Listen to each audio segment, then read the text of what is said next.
नमस्कार, आप देख रहे हैं NBC 24 और मैं आपके साथ प्रगति। उम्मीदें 2021 में आपका स्वागत है। 2020 जाने वाला है और 2021 आने वाला है। जब 2020 आ रहा था तब हमने सोचा कि ये हमारे लिए ये एक नया साल है और एक नई सौगात लेकर आएगा, लेकिन ऐसा देखने को नहीं मिला। जैसे ही मार्च गुजरा, कैलेंडर के दिन तो बदलते रहे, लेकिन दुनिया ठप सी हो गई। अब हमें देखना ये है कि क्या ये 2021 भी 2020 की तरह रह पाता है या नई उम्मीद, नई सौगात लेकर आता है। तो हमारे साथ इस बात पे चर्चा करने के लिए वरिष्ठ पत्रकार राकेश जी हैं, जिनसे हम इस बारे में बात करेंगे। तो सर, आपका क्या मानना है, 2021 क्या हमारे लिए 2020 की तरह रह जाएगा या कुछ नई उम्मीदें, नई सौगात लेकर आएगा?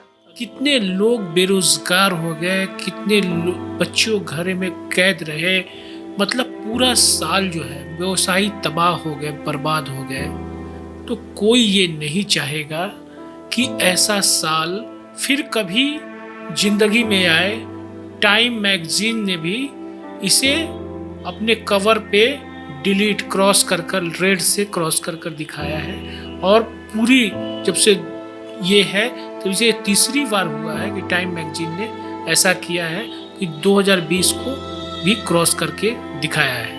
तो ऐसा साल कोई नहीं चाहेगा कि उनके जीवन में आए। 2021 से लोगों को उम्मीदें हैं, काफ़ी अपेक्षाएं हैं। उम्मीद इसलिए ज़्यादा है कि कोरोना का टीका जो है वो आने वाला है और सभी को कोरोना का टीका लगाने की बात चल रही है।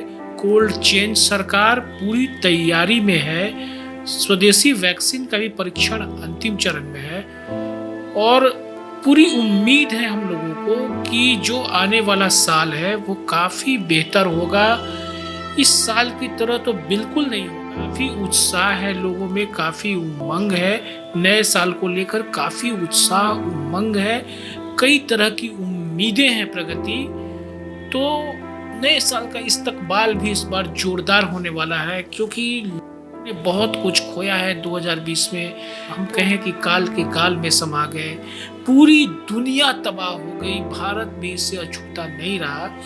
और सबसे बड़ी बात, जो बेरोजगारी जो खड़ी हुई, जीडीपी माइनस में चला गया, पूरी अर्थव्यवस्था बेपटरी हो गई। तो कोई ये नहीं चाहेगा कि ऐसा साल कभी भी उनके जीवन में आए। तो सर, आपने ये सही कहा कि दुनिया में कोई वर्ग नहीं छूटा है जो पिस ना सका हो। तो आपने वैक्सीन की बात कही। सर, ये वैक्सीन कब आ जाएगी और सरकार क्या इस पे बनाई है कि मतलब कुछ चुनिंदा लोगों को ये वैक्सीन दी जाएगी या हर वर्ग ऐसे? इस पर आपको क्या कहना है? देखो प्रगति, ये जो वैक्सीन जो बन रही है, जनवरी तक उम्मीद है, जनवरी के अंत तक बाजार में आ जाएगी। सरकार ने पहले ही घोषणा कर रखी थी कि जो वैक्सीन मार्केट में आएगी, जो लॉन्च होगी, वो सबसे पहले जो कोरोना वॉरियर है, हमारी जो कोरोना से लड़ने वाले फ्रंट योद्धा हैं, जिसमें डॉक्टर, स्वास्थ्यकर्मी, पुलिस वाले, पत्रकार लोग, ये समाज सेवी जो कोरोना से जंग लड़ रहे हैं, वो सारे लोग शामिल हैं। तो सबसे पहले ये वैक्सीन जो है हमारे कोरोना वॉरियर हैं, जो हमारे फ्रंट वॉरियर है, डॉक्टर और स्वास्थ्यकर्मी, उन्हें ये वैक्सीन दी जाएगी। और वैक्सीन बहुत जल्द, मैंने जैसा पहले बताया प्रगति, कि जनवरी के अंत तक वैक्सीन मार्केट में आने की उम्मीद है।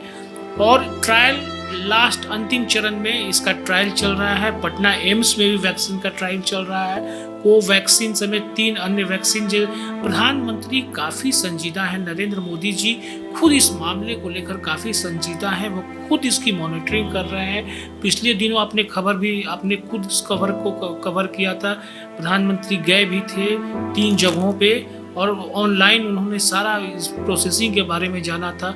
अब वैक्सीन, आपने जो सवाल किया कि ये जो वैक्सीन है ये सबको लगेगा या कुछ चुनिंदा लोगों को लगेगा, तो प्रगति में बता दूं कि फेज वाइज ये वैक्सीन सबको लगाया जाएगा। इसके लिए कोल्ड चेन तैयार किया गया है। वायु सेना इसमें पूरी मदद करेगी, क्योंकि वैक्सीन को एक निश्चित तापमान पर रखना है। उस तापमान से नीचे वो वैक्सीन खराब हो जाएगी। तो सबसे बड़ी ज़रूरत ये है कि वैक्सीन को दुर्गम इलाकों में या जहाँ कोल्ड चेन की सुविधा नहीं है वहाँ, या फिर और भी सारी जगहों पे वायुसेना ने इसका ब्लूप्रिंट तैयार कर लिया है कि हमें कैसे कहाँ वैक्सीन पहुँचाना है और कैसे वहाँ पे डॉक्टर तैनात रहेंगे, वो उसे प्रिजर्व करेंगे और कैसे उन लोगों को देंगे। ये सारा ब्लूप्रिंट जो है वो वायुसेना ने तैयार कर लिया है। सरकार की गाइडलाइन थी, वायुसेना को निर्देश था कि आपको इसमें मदद करनी है और वायुसेना जो है वो पूरी तरह से तत्पर है।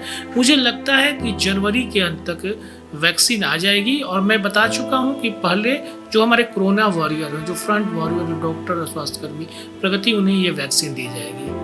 तो जैसे कि सर आपने बताया कि जनवरी तक वैक्सीन आ जाएंगी, तो अब इसको लेके कोरोना महामारी को लेके स्कूल के बच्चों पे भी बहुत प्रभाव पड़ा है, शिक्षा में भी बहुत ज़्यादा ही प्रभाव पड़ा है। मार्च से ही शिक्षा विभाग बंद है, चाहे स्कूल हो, इंस्टीट्यूट हो या कंपटीशन के एग्ज़ाम्स हो, एग्ज़ाम्स की डेट आती हैं कैंसिल हो जाती है। यहाँ तक ये भी कि एग्ज़ाम्स की डेट आती हैं, लोग दूसरे शहर जाते हैं एग्ज़ाम को देने के लिए। और इतना ही नहीं, जब रिज़ल्ट आने की बारी होती है उससे कुछ हफ्तों पहले बताया जाता है कि एक एग्ज़ाम को कैंसिल कर दिया गया है, रद्द कर दिया गया है। तो इस पर क्या कहना चाहते हैं सर? क्या ये आने वाली जनरेशन को इससे फ़र्क पड़ेगा? जो हमारे युवा हैं उनको क्या? देखो प्रगति, एक बात मैं क्लियर बता दूं तुम्हें कि परीक्षाएं जो हाल के दिनों में नीट और भी जितनी भी महत्वपूर्ण परीक्षाएं हैं वो रद्द नहीं हुई है। वो परीक्षाएं सरकार ने कोरोना गाइडलाइन के तहत परीक्षाएं कराई हैं और उनके रिजल्ट भी आ रहे हैं। कोई परीक्षा रद्द अभी नहीं हुई है। तो परीक्षा सरकार क्योंकि सरकार भी देख रही है कि बहुत दिनों तक ऐसे माहौल में चलना ठीक नहीं रहेगा। अर्थव्यवस्था डगमगा गई है, लोग मानसिक रूप से दिवालिया हो गए हैं, आर्थिक रूप से तो हो ही चुके हैं, मानसिक उनसे कुछ समझ नहीं आ रहा था। लोग अब पूरी तरह से मैं कहूँ कि बगावत के मूड में थे कि मुझे सड़कों पे आना है, मुझे निकलना है, मुझे कुछ करना है। भूखे मरने से बेहतर है कि कोरोना से मर जाए, लेकिन अब मुझे निकलना है, क्योंकि पूरी तरह से अर्थव्यवस्था बर्बाद हो गई। घरों में कैद बच्चे ऑनलाइन के इतने शिकार हो गए, गेमिंग के इतने शिकार हो गए। कई अभिभावक आज तक शिकायत कर रहे हैं कि उनके बच्चे ऑनलाइन नशे से छुटकारा मिले, लेकिन उन्हें छुटकारा नहीं मिल पा रहा है। इसका जो साइड इफेक्ट है प्रगति, मैं तुम्हें बता दूं कि शिक्षा व्यवस्था पे इसका इतना ज़्यादा असर पड़ा है, उतना शायद ही कोई सेक्टर प्रभावित हुआ। अब जो छोटे छोटे बच्चे हैं, जो जिनकी टाइमिंग थी, जो स्कूल जाते थे, स्कूल से आते थे, उसके बाद खेलने जाते थे, अब स्थिति ये हो गई है कि बच्चे घर में कैद हैं, उन्हें घरों से निकलने नहीं दिया जा रहा था। अब स्थिति थोड़ी विन हुई है, लेकिन अब भी जो है स्कूल, कॉलेज, कोचिंग संस्थान सरकार के गाइडलाइन के अनुसार पूरी तरह से बंद है। आज ही ये children welfare association, school and children welfare association के जो राष्ट्रीय अध्यक्ष हैं समाइल अहमद, उनका भी आज प्रेस कॉन्फ्रेंस था।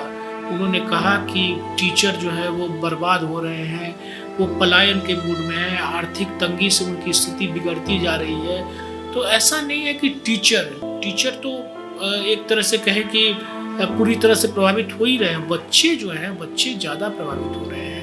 बच्चे ना स्कूल जा पा रहे हैं, ऑनलाइन क्लासेस को देखते देखते वो गेम के लत्ती होते जा रहे हैं, गेम के आदी होते जा रहे हैं। और फियर फाइस और कई तरह के गेम हैं जिसके वो शिकार होते जा रहे हैं। बच्चे जो हैं वो, मतलब क्या बताएं प्रगति, मतलब आप कहना चाहते हैं कि इंटरनेट का मिसयूज भी हुआ है, जहाँ यूजफुल होना चाहिए वहाँ पे मिसयूज भी बहुत मिसयूज हुआ है। इंटरनेट का जितना यूज नहीं हुआ है उससे ज़्यादा मिसयूज हुआ है।